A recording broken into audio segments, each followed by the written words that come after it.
Who you take from? Slave labor through the nation. Y'all ain't got food deserts. Fiji water for hydration. Flint's pipe still polluted. Court case convoluted. Melted pot hot and brewing. Grease pot spark a movement.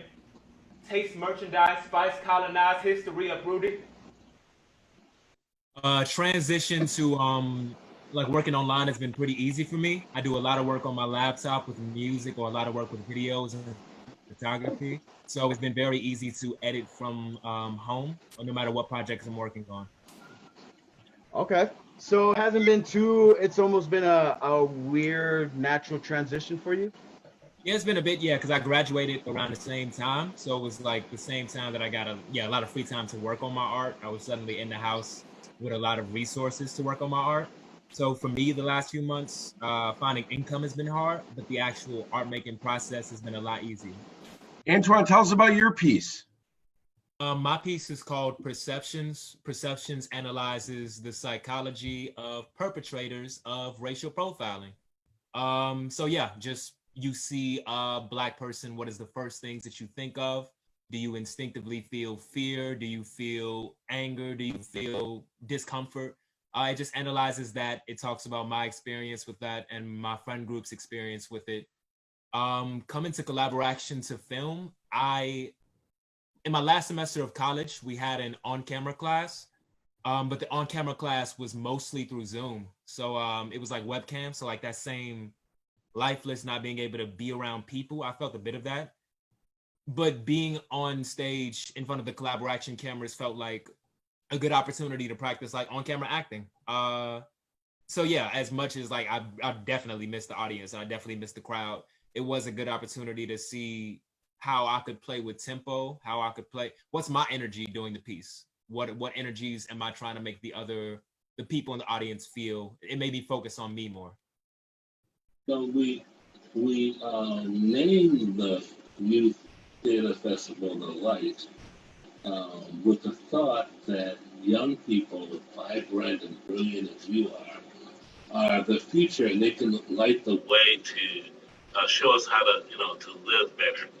If you could give advice to old folks like me about how to support you in making a better world, tell me what to do. Uh, yeah, I think I would say give youth the benefit of the doubt. Um, I've met a lot of adults who really assume like we're not going through a lot of problems when it's like the youth that I know are dealing with the same medical, psychological, physical issues as a lot of the adults, or worse than a lot of the adults that I know. And they're still managing to move forward and carry that weight, especially during these current times.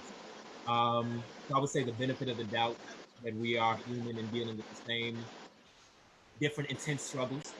Um, Other than that, I think listening to youth before listening to the media is very easy for news sources to alter what may happen at an event, what may happen at a protest, and firsthand accounts are always necessary to listen to. Firsthand accounts, that's the biggest thing, I think, listening to firsthand accounts. What are you all doing to find peace and relax and center yourself? What would you recommend to other young people as far as to how to, find some space away from all the things we read in the news and that are happening around us all the time? I would say focus on what you can control. It's very easy to look at the news and see everything, see everything exploding and to get very anxious and to get very upset. I think it's important to remember that you can only control you and your action. You can control if you uplift another person in your household. You can control if you wash your face or your workout routine. You can control how you uplift yourself, and through uplifting yourself, you can uplift others. So yeah, I would say focus on what you can control. I think like growing up in Chicago public schools, I remember a lot of protests. I remember a lot of defunding. I mean, as I reflect on like my educational experience, I see politics draining a lot of that and cutting a lot of that. Yeah, I feel like I had a very fragmented education, especially with Corona coming in at the end of college. So this isn't that different, like just a fragment of education. I'm not in school anymore. I have younger cousins and younger siblings who are still in school. Mm-hmm. From what I heard, like, yeah, a similar plan to Whitney Young. They're gonna eventually let some students back in.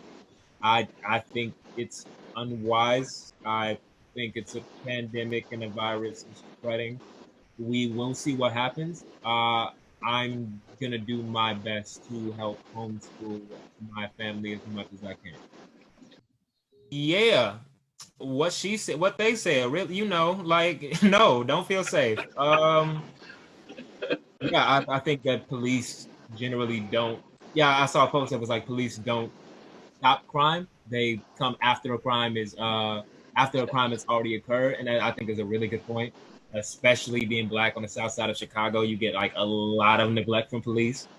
And I don't think it would be very different in schools. I think guards, police, armed humans will choose when they want to enforce a rule. They will choose what situation, on whom, and it will create bias, violence. And I don't see any way for this. In many cases, these will probably be the same police or security guards who these students have seen and been abused by at protests. So it's like I don't see what's the logic in that. That makes school more of a prison. There's probably some young people watching this right now, and they're looking at the three of you two, and they're the three of you, and they're saying, wow, these young artists are creating original work, sharing it. Can you give us any insights into your creative process? How you go from like an assignment or a proposal or an idea to an actual stage? How do you figure out what you want to say? How do you actually go about creating it? And any advice you have for other young people that want to be doing what you're doing, which is sharing their voice. Antwon, what you got cooking? Yeah, I'm a music, theater, and visual artist. If you have an Instagram, you can follow me on Funches_Antwon. You can go to my website, AntwonFunches.com. I also have a newsletter that helps like communicate it more effectively. But yeah, I try to make at least one song a month. I regularly upload photography to the YouTube, and whenever I have theater or spoken word pieces, I try to do self tapes. So Instagram or the website. I wonder if any of you want to maybe drop a little sample of something on us right now. A few bars. Anybody? No. I can do it. I can go ahead. What's up? You can go ahead. Go on, boy. Let's put Antwon on the speaker view. Let's give him the microphone.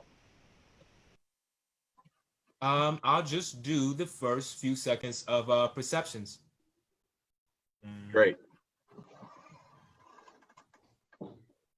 I'm at Target, tank top, do-rag, biceps look like workout ad. White lady turn rounds, gasp, jump when we make eye contact. She say sorry, does the dash. Used to it, I don't react. Off to college class, professor stay on my back. Questioning intelligence, crack jokes at our expense. Black girl, black backdrop, you're blending in. Tell department director, they lecture. University diversity, insert Martin Luther King. Son, it seems the staff's just ignorant. And yeah. Yeah. Snaps, baby, snaps.